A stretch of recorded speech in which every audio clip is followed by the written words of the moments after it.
Tobey Maguire is my perfect Spider-Man.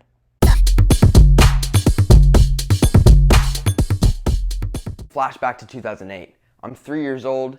I was always a superhero kid, but more importantly, I was a movie kid. Cartoons, action movies, anything that could hold my attention for 2 seconds would have it for 2 hours. And yeah, I liked Batman and Superman and Spider-Man. They had flashy suits and cool powers, but I couldn't read. I couldn't understand anything beyond the surface level. But I could understand film. So, when Sam Raimi's Spider-Man first came out, my little 3-year-old mind exploded. Goofy superhero lead, awesome score, epic fight scenes, Spider-Man had it all. And it changed my life, truly. This ignited my love for superheroes and made me want to change the world. I probably watched the first movie 3 dozen times. The other 2, maybe more. Seriously, look at the disc. It's practically shredded to pieces.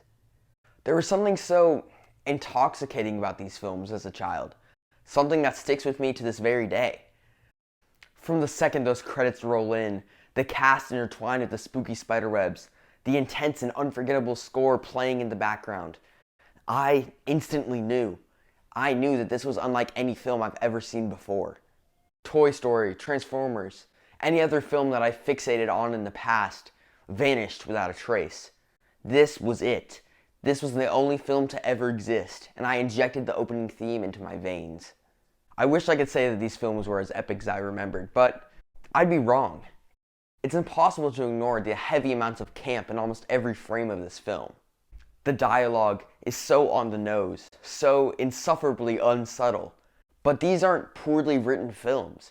Raimi knew exactly what kind of tone he wanted the movie to have, and he absolutely nailed it. To be fair, I do think the internet puts these movies on a pedestal.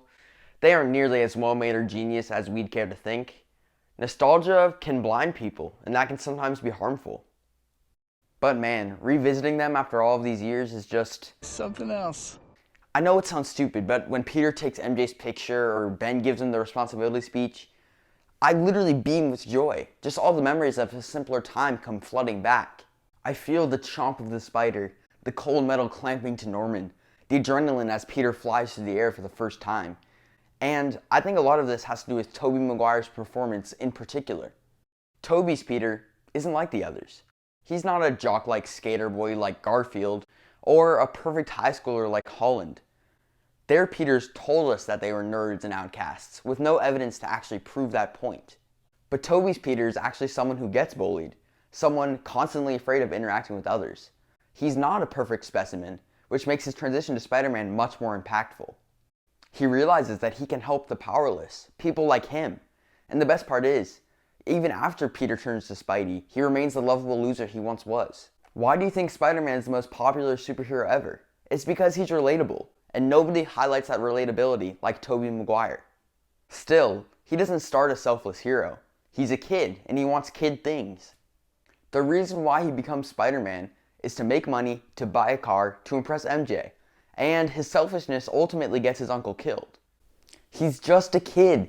He makes mistakes, he's awkward, he feels real. Garfield and Holland don't feel real to me. They feel like a producer's imagination of what a high schooler would be. It's not until Uncle Ben dies that he realizes he can help people. People once like himself. People that still are like himself. I'll discuss this when I talk about the Amazing Spider-Man movies, but Spider-Man, as a hero, is universal. He can be anyone. It's stupid to have it only be in Parker blood like in The Amazing Spider-Man 2, because in order for Peter to do good, he has to be an everyman sort of guy. Do you think Batman goes around Gotham talking to the citizens, relating to them? Of course not. That's why the Spider-Verse is so popular. No matter who you are, no matter what corner of the multiverse, anyone can be Spider-Man.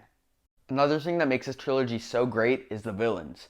Green Goblin, Doc Ock, Harry. All of them depict a fall from grace, a regression from the great men they once were.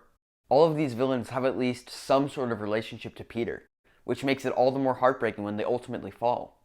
Of course, I didn't understand the nuances or motivations behind the villains, but I still knew it wasn't black and white. If you showed a fight scene between Osborn and Peter to anyone, without any context, they could still feel the emotional intensity between the two characters. Same goes for Ock and Harry. You don't need to understand exactly what's happening to know how important it is, which is why it affected me so much as a little kid.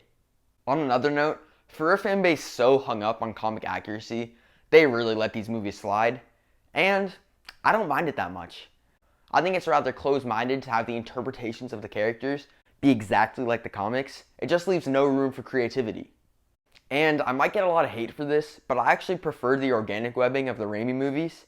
It's certainly more fun and easily digestible for young kids. I still don't think that the organic webbing would work for the Amazing Spider-Man or the MCU, simply because those Spider-Men are more technology focused. But for the Raimiverse, I think organic webbing is a very good choice. It weirdly makes us feel more grounded. Yeah, I like it when Peter's a super science nerd and can design his own web shooters, but Tobey's Peter is an everyman. He's not like that. What was more likely? That me, a 3-year-old, designed and created an insane technological feat? Or that a spider would happen to bite me and give me powers? These films give little kids hope that they could be Spidey, instead of having a baseline for what it means to be a hero. Now, I don't mean to diss on the original comic book versions of Spider-Man, or any hero for that matter. I just think that this iteration is perfect for what it's trying to do. Superhero fans nowadays are obsessed with making everything dark and gritty. Yeah, I'll only watch a superhero movie if the heroes are murderers and I can barely see anything happening on screen. But I think these Raimi movies, no matter how dark or gruesome they get, are for kids. They're for kids to look up to, for kids to see themselves in. Tobey's Peter Parker, despite all of his awkward and nerdy qualities, is someone kids want to be like. He gets spider powers, he gets the girl, and when Ben or Harry dies, we actually feel his pain. I think the best thing a film can do is make you feel something. If you feel the same love and fear and pain as the character, I call that film a success. And it's impossible not to feel the same emotions of love and fear and pain if you already identify yourself with that character. Tobey Maguire lets you play the role of Peter Parker with him. And as a kid, all you want to do is be Peter Parker. That's why Tobey Maguire is my perfect Spider-Man.